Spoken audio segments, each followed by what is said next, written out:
Deux biologistes du zoo de Granby ont participé à une mission de conservation au Cameroun. Il s'agit en fait de la 7e mission en territoire camerounais pour protéger les animaux emblématiques de l'Afrique centrale comme le gorille des plaines et les éléphants. De retour au Québec, j'ai rencontré les deux biologistes au zoo de Granby. Cette année, ça fait 10 ans qu'on a amorcé le projet au Cameroun, donc c'est près d'un demi-million en investissement, autant les visites terrain qu'on a fait que les contributions financières directes, que de l'achat de matériel et le support aux étudiants.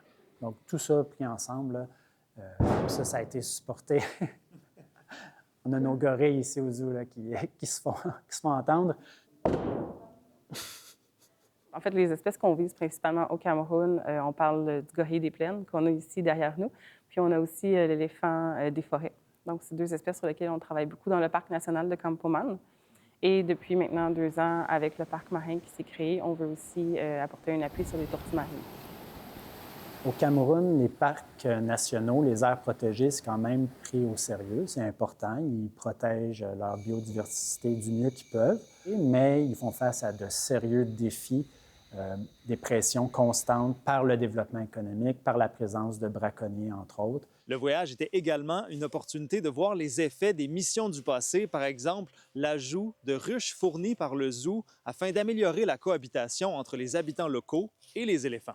L'implantation des ruches fait en sorte qu'on est capable d'avoir un effet dissuasif sur les éléphants qui vont, un peu comme nous en fait, qui vont ne pas aimer les abeilles ou se faire piquer. Donc, ils vont avoir moins tendance à entrer dans les cultures.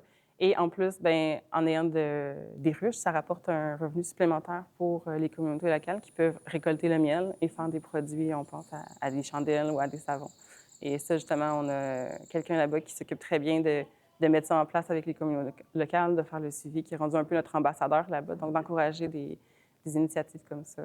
On est très impliqués au Québec, mais puisqu'on a beaucoup d'animaux d'Afrique, entre autres, on trouve que c'est important d'avoir au moins un gros projet là, qu'on mène bien avec les collaborateurs locaux pour avoir un réel impact sur la protection de ces espèces-là en nature. À Granby, Alex Soro pour Nouveau Info.